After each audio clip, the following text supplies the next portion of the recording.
but she pivoted to move to Newburyport and start up a consulting company alongside her husband.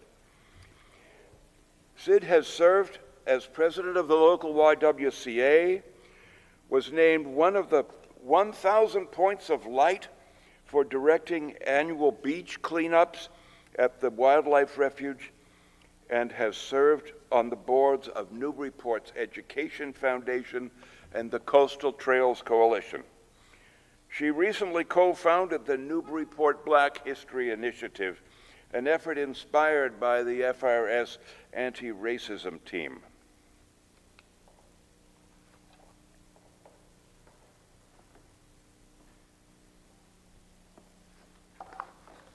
Thank you, Ray.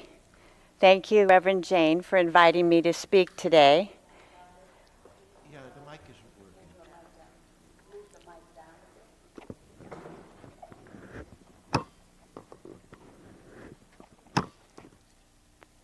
Thank you, Ray. Is it working?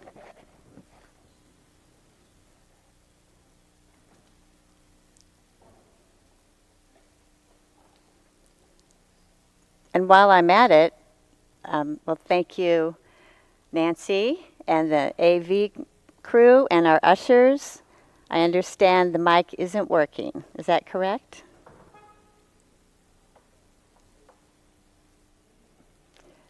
Who can, I was going to ask, who cannot hear me? I can barely hear you, but it's coming from there and not from there. I see. Yeah, all right. If you can hear me, raise your hand. If you can't hear me, well, again, come on up if you can't hear me very well. That's the way I'll say it. Thank you so much. Thank you so much.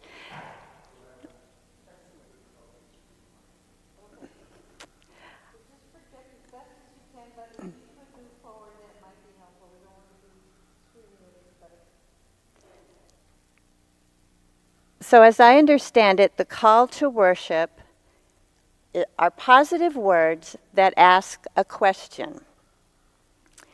So when I read my piece entitled Summer Soundscape, please conjure in your mind that one nice day we've had this summer so far. Hidden from view in shrubbery leaves and shuddering trees, songbirds warble glee club melodies. Acorns clonk onto patios, compelling chipmunks to rustle among branches, tiny claws skittering across thick and weathered trunks. Little dogs on guard bark at them, then turn to yap at greater threats unseen. On the sidewalk, pairs of women in animated conversation charge past trios of teens, busy whispering secret things.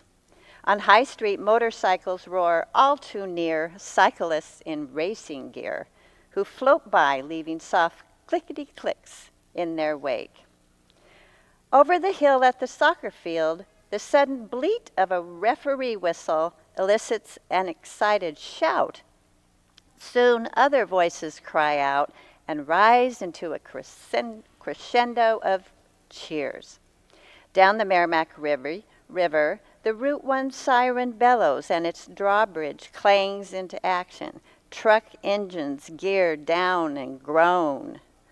And drivers stuck on the span curse and moan. But after whirring down windows, they breathe in ocean-rinsed air. Meanwhile, a lone sailboat glides underneath, nearly silent except for foaming pats of splash against the bow. Passers-by barely notice distant sounds, a church bell tower chiming the hour, a commuter train humming and squealing into Newburyport Station, the conductor's horn resonating across the lowlands, echoing towards infinity. Its tone is a fifth harmony that could mark either a beginning or end of a song, gently urging passengers to decide, is this journey at end or is another beginning? Please join in saying our chalice lighting words as Ray lights the chalice. The words can be found in the order of service. We gather this hour as people of faith with joys and sorrows, gifts and needs. We light this beacon of hope, sign of our quest for truth and meaning, in celebration of the life we share together.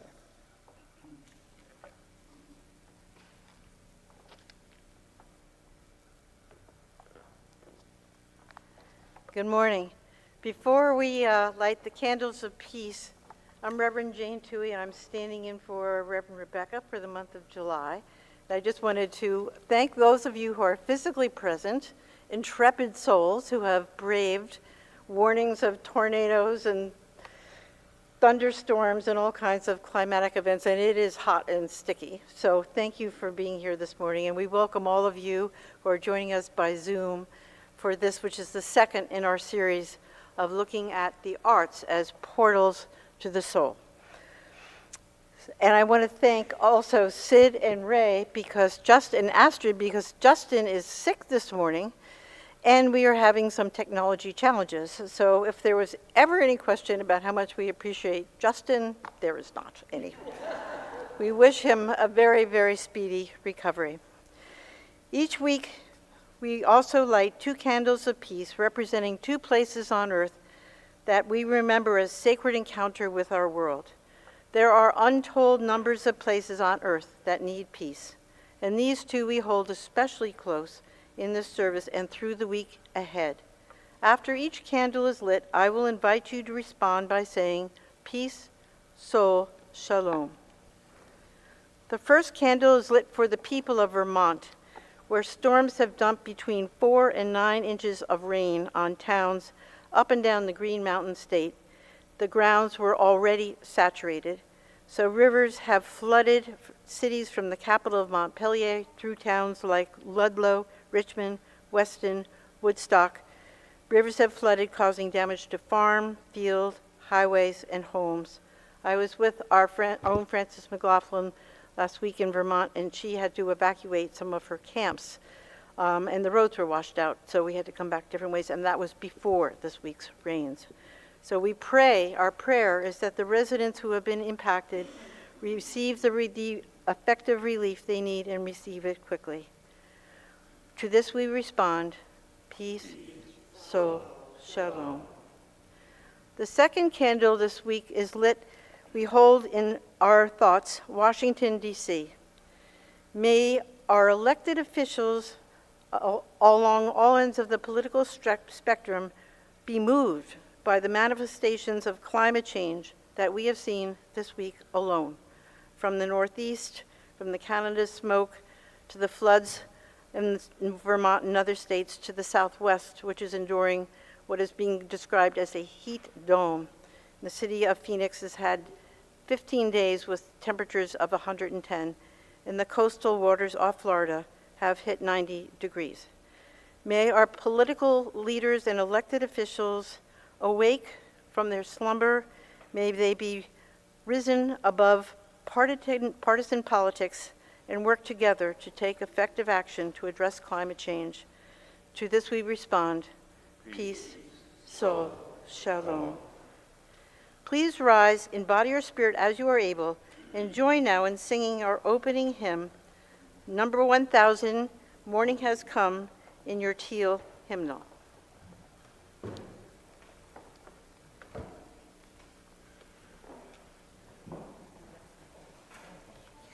Justin being ill this morning, I'm going to lead it.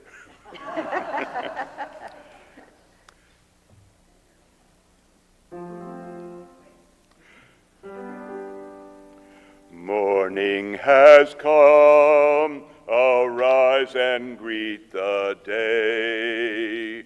Dance with joy and sing a song of gladness. The light of hope here shines upon each face. May it bring faith to guide our journey home. A new day dawns, once more the gift is given. Wonder fills this moment shared together. The light of peace here shines upon each face. May it bring faith to guide our journey home. Open our eyes to see that life abounds. Open hearts to welcome it among us. The light of love here shines upon each face. May it bring faith to guide our journey home. Thank you, Ray. Please stay standing for our affirmation of faith, followed by the doxology. The words can be found in your order of service. Love is the doctrine of this church. The quest of truth is its sacrament, and service is its prayer. To dwell together in peace, to seek knowledge and freedom, to serve humankind in fellowship, to the end that all souls shall grow together with the divine. Thus do we covenant with each other and with God. All that dwell below the skies, let faith and hope with love arise. Let beauty, truth, and good deeds sow through every land by every tongue. Thank you. You may be seated.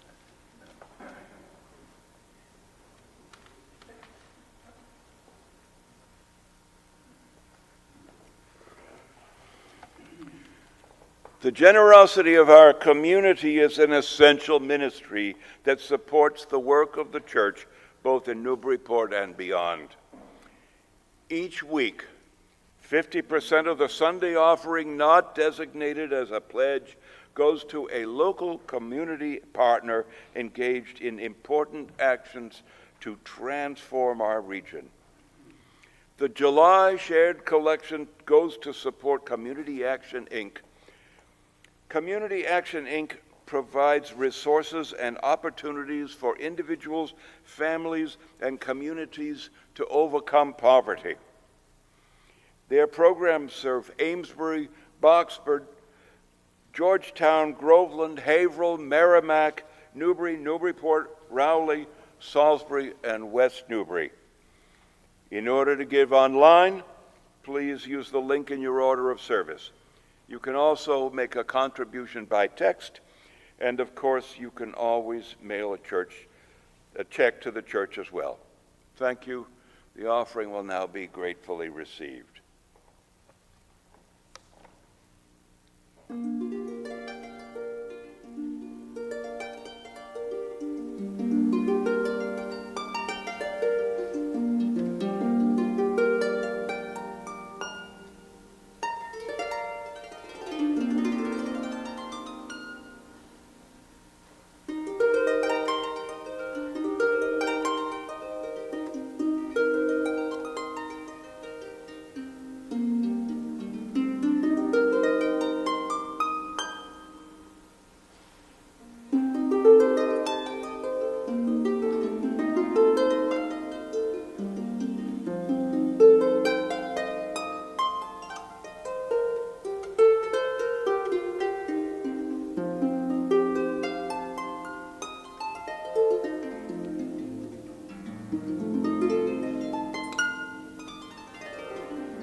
That's it. Thank you, Astrid.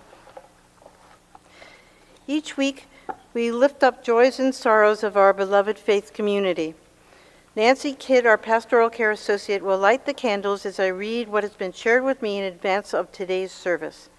If you would like to share a joy or a sorrow to be read in the service, you can always send an email to betweenus@frsuu.org or write in the book located in the vestibule. We have one request from Anne Mulvaney for prayers, a candle of sorrow and joy we light for Priscilla Bellairs, a good friend of Anne's and many others in Newburyport, who fell last Wednesday in Market Square. Priscilla, in her words, quote, took a nosedive, unquote, landing on her face. She did not break any bones and is doing okay, but she has a very sore face and hand. If you would like to send a card, her address is 63 Purchase Street in Newburyport, Mass. That's again 63 Purchase Street in Newburyport, Mass. I am requesting that we light a candle of sorrow and remembrance for Sarah Bodge. Sarah Bodge passed away on June 23rd at the age of 89. For those of you who've had the privilege of knowing Sarah, she was a remarkable, remarkable woman. One of the, I believe, the first African-American woman to open her own business in Newburyport, Body Sense, many years ago.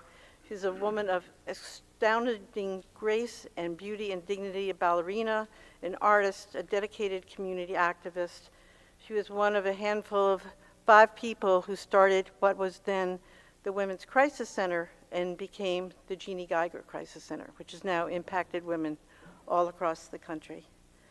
We will miss her greatly. Up until almost a few weeks before her death, she was actively working as a volunteer, always serving this community, and she served as a volunteer at the Salisbury Food Center into a few weeks before her end. So we will remember her, keep her memory, and cherish it.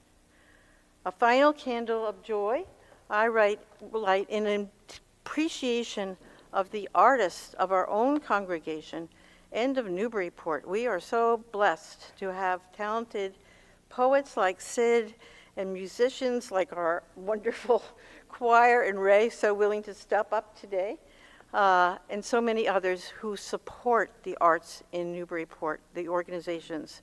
It enriches all of our lives, and for this we are deeply grateful. We light one final candle representing all of those joys and sorrows, though unsaid, which are held in just as much love and concern.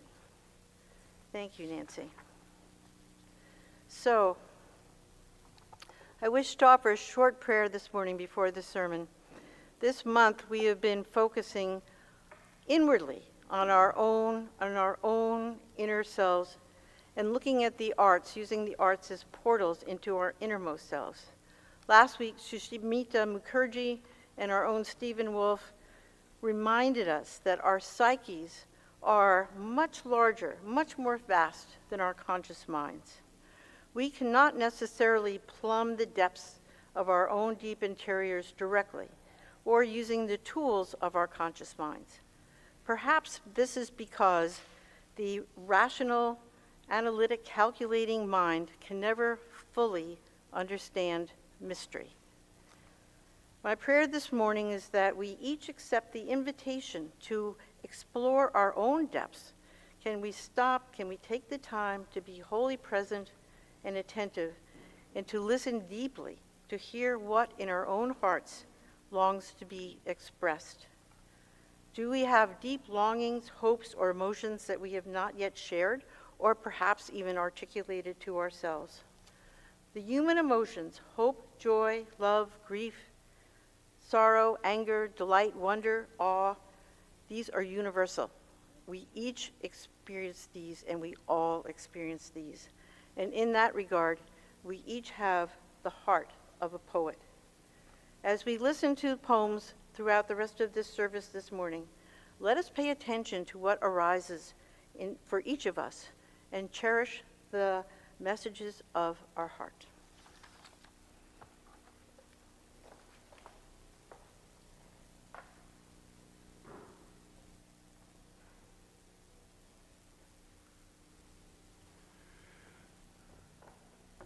Justin, whom we wish a speedy recovery, is not here this morning. He's sick.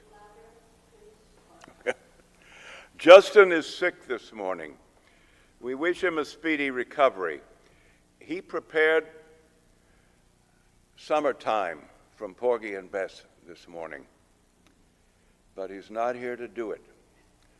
So I found the lyrics on my phone and asked her, if you'll give me a G, I'll start.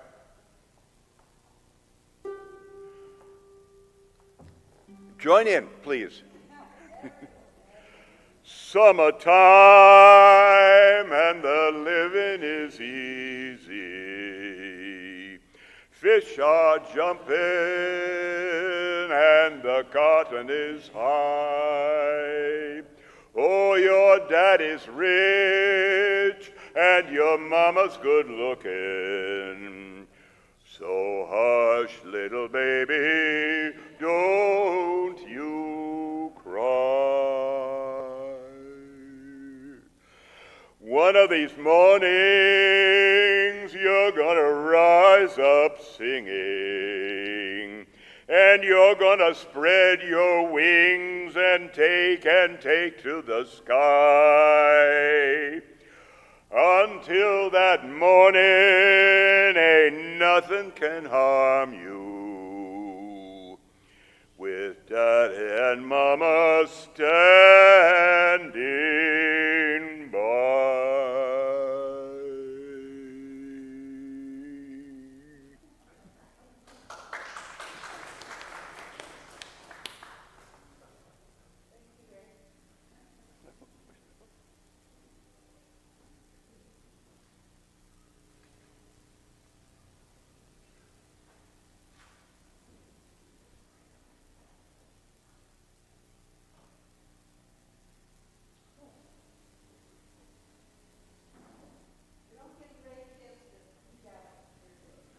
No rest for the weary.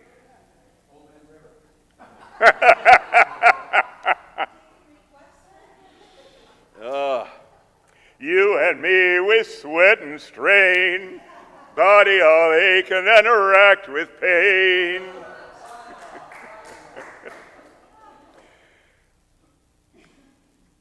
The reading this morning comprises 3 poems that Sid Rashke has selected. The first is Recreating a Miraculous Object by Janaka Stuckey.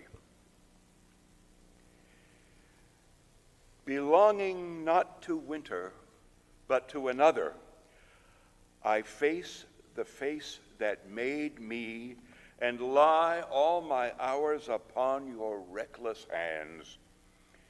Make myself a prisoner of the sky, the sweet vermouth of your teeth, shaping me like a specter in the attic of my flowering heart. I hear the parade of mouths beating upon my sleeping head.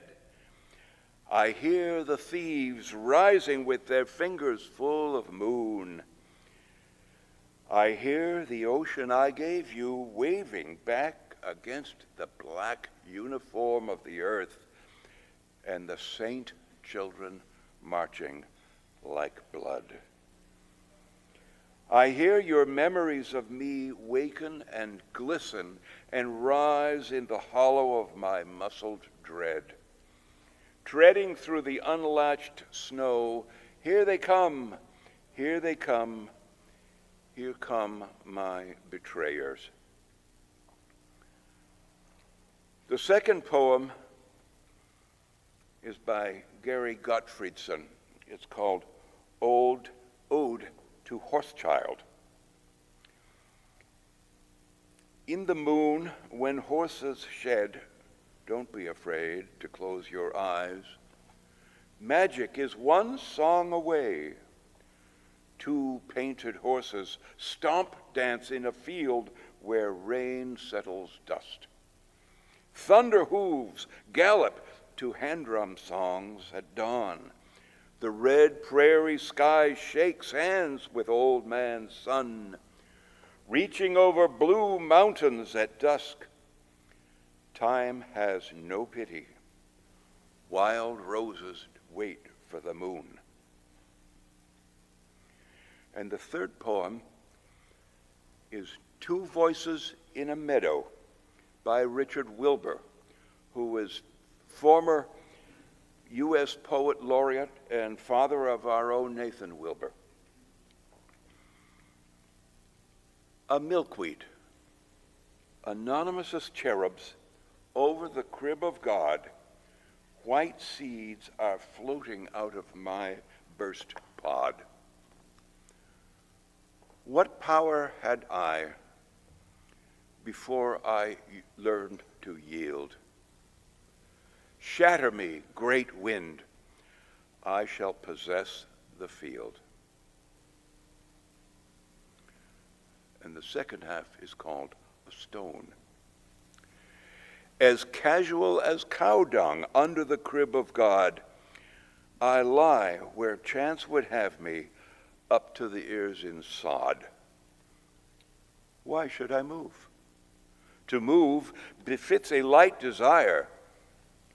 The sill of heaven would founder, did such as I aspire.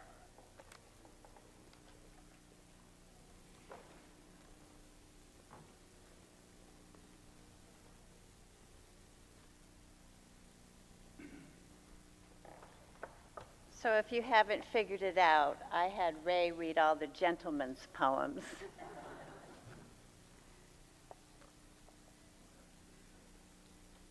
When we use the rhythm and rhyme of language to exalt beauty in the world, to bear witness to ugliness, to liberate emotions that bubble over, or share our tiny but mighty glimpse of the truth, that just might be poetry. I have to confess that, although I write poems from time to time, for the most part, when it comes to poetry, I'm a fraud. I rarely attend slams or open mic soups, purchase very few books, and often go weeks without taking any in. But if anything qualifies me to speak today, is that I'm always in awe when I read or hear a poem. You may have noticed that the quote for this Sunday from Mary Oliver references wilderness as the source of fine arts, or as I might say, forming the roots, pun intended.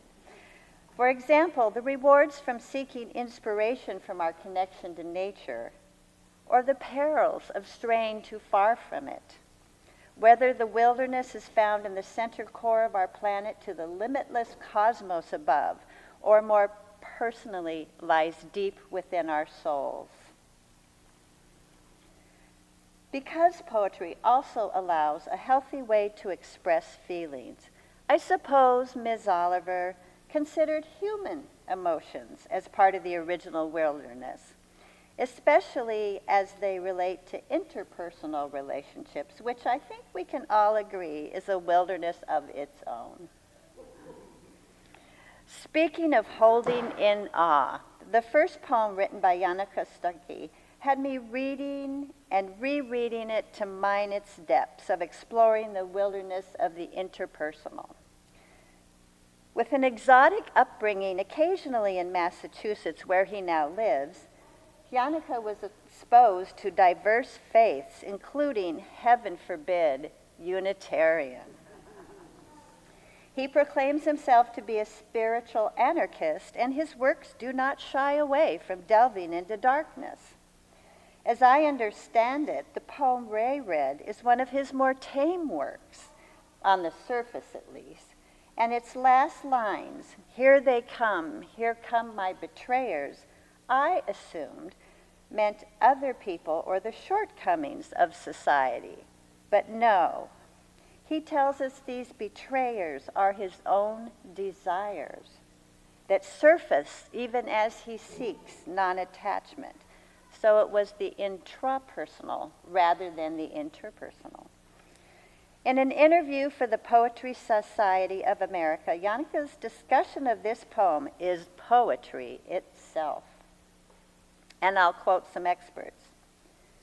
The poem, more dirge or chant, I composed less to conjure an encounter than to become rich with the echoes of its absence.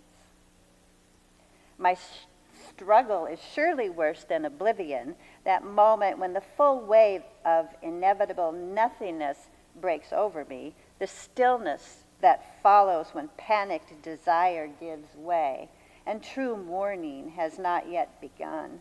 When I suddenly become so lucidly hopeless that even if just for that instant, all my future paths seem equally possible and illuminated.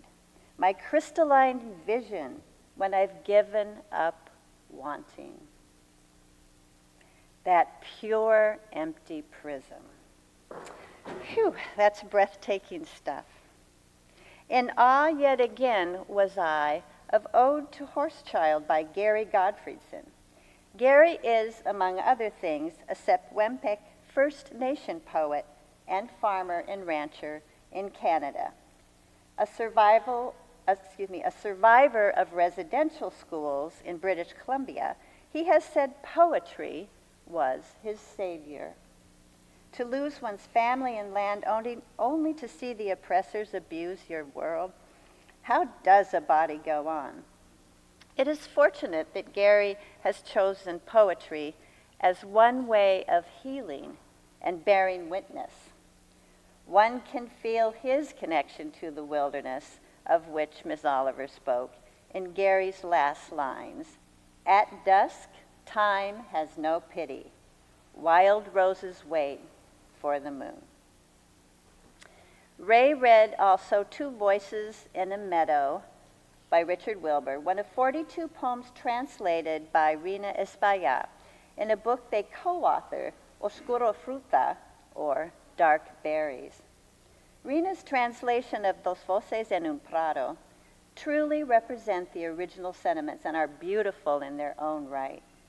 I'll read her version of the first of Wilbur's Meadow Voices, Un algodoncillo, a milkweed.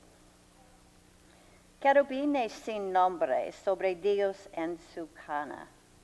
Flotan semillas blancas que expuso una por una. ¿Qué puede la corteza antes de claudicar? Párteme, viento, hay campo, y lo he de conquistar. Remarkable how the verses rhyme in Spanish. I love the one place where Rina didn't copy word for word in order to maintain the rhyme. White seeds are floating out of my burst pod became white seeds float that I launch one by one, una por una. Masterful stuff. A few years ago at the Newburyport Literary Festival, Rina was part of a panel of poets who translated works into their native languages. I asked Rina which ideally should the translations capture, the rhythm, the rhyme, or the meaning. I'll never forget her reply. She said, lies. It's all lies. Doesn't this sound like something a poet would say? That such an esteemed poet says translation of this art is all lies frees both reader as well as author. Despite the insight that I gained from Jannike's explanation of his work, that doesn't mean that my first interpretation was wrong if the message spoke to me. Thus, your interpretation of any poem is yours. And if someone tells you it wasn't what the author meant, no matter. What the poem speaks to you is your truth, even if, like me, you did value the author's intention. Your truth is unique, and likewise, you can be a poet. Whether you compose just the right words for a person who is hurting, or provide wise guidance to a young person who is learning about our terrible and wonderful world. Further, healing can be sustained by poetic passages.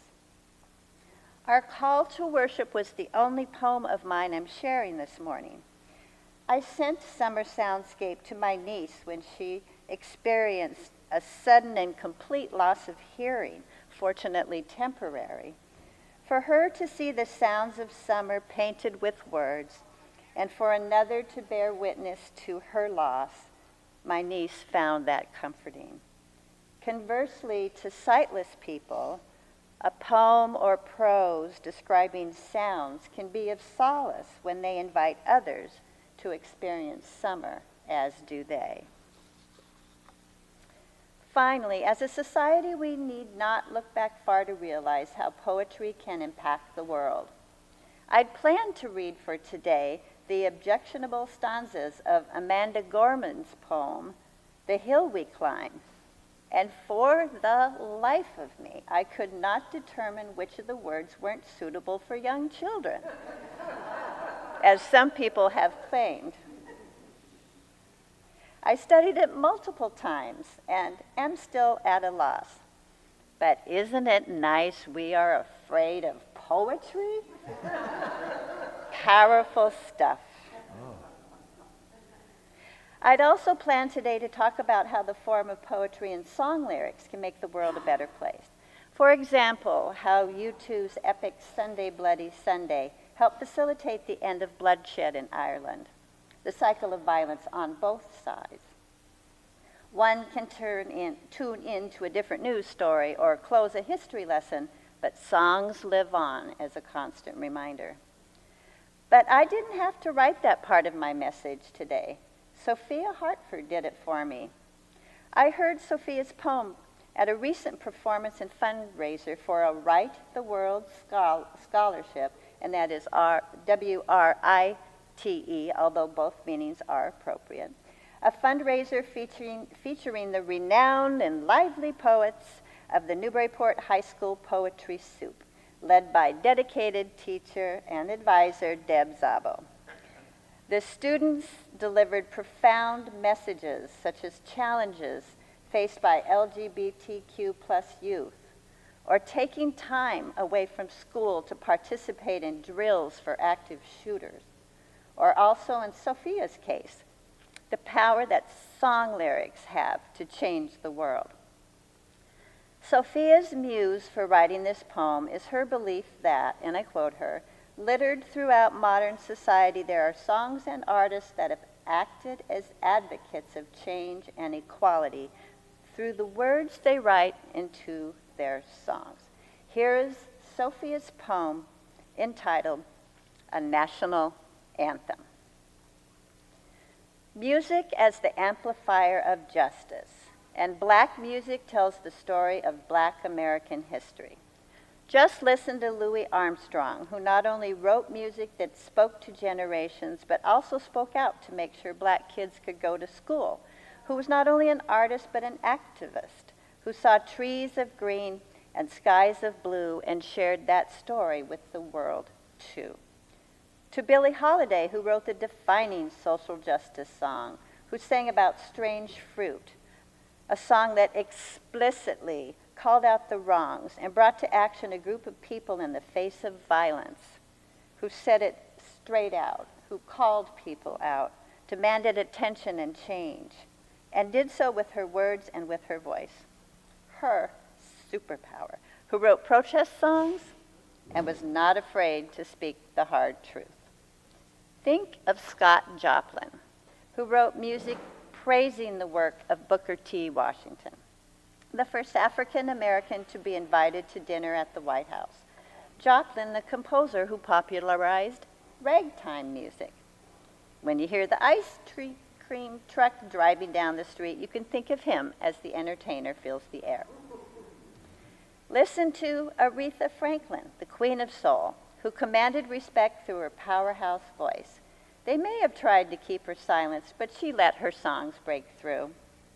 Listen to Motown music, the music that, though not inherently political, brought black music into every home, regardless of race, in the face of the civil rights movement.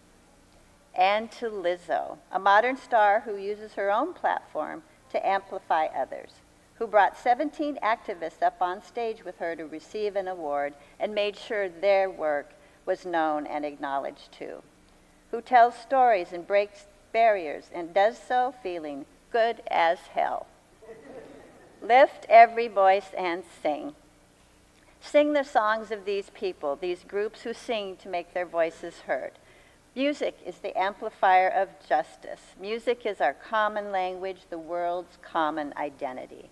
In music, we are one voice, one song. One way to connect to each other, the amplifier of justice. We sing our own parts, our own harmonies, but we are all singing the same song, raising the same voices. That is my country, and of thee I sing. Hopeful stuff. When we use the rhythm and rhyme of language to exalt beauty in the world, to bear witness to ugliness, to liberate emotions that bubble over, or share our tiny but mighty glimpse of the truth, we are composing poetry. When our poetry makes someone else see the beauty, witness that ugliness, feel those emotions, and glimpse our truth, we are painting with words. Thank you and amen.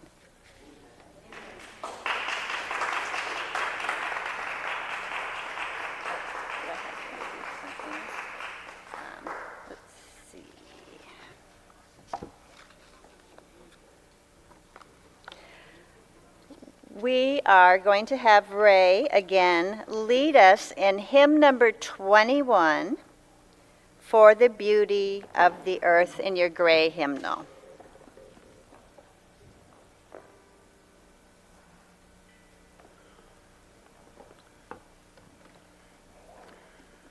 For the beauty of the earth, for the splendor of the skies, for the love which from above over and around us lies, source of all to thee we raise this our hymn of grateful praise. For the joy of ear and eye, for the heart and mind's delight, for the mystic harmony, linking sense to sound and sight, source of all to thee we raise this our hymn of grateful praise.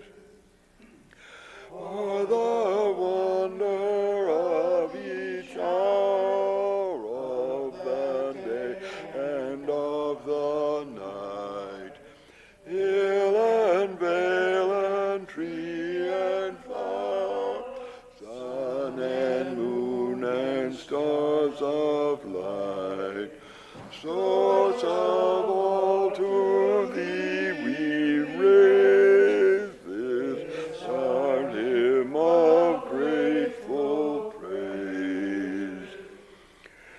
For the joy of human care, sister, brother, parent, child, for the kinship we all share, for all gentle thoughts and mild, source of all to thee we raise this our hymn of grateful praise.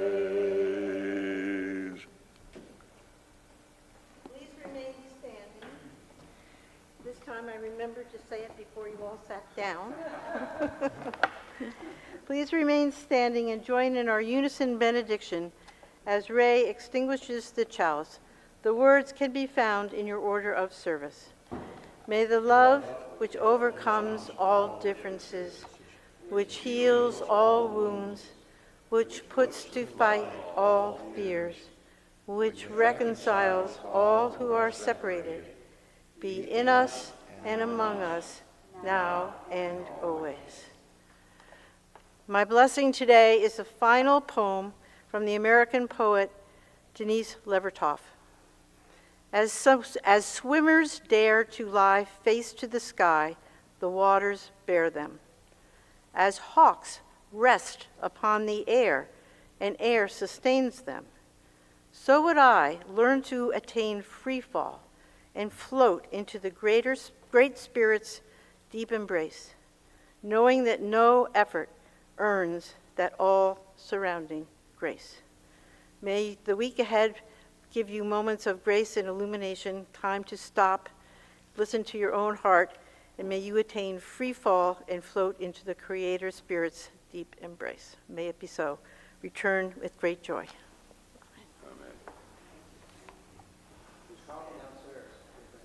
Coffee downstairs. Hot coffee.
I was glad I was able to do that. Yeah, and again,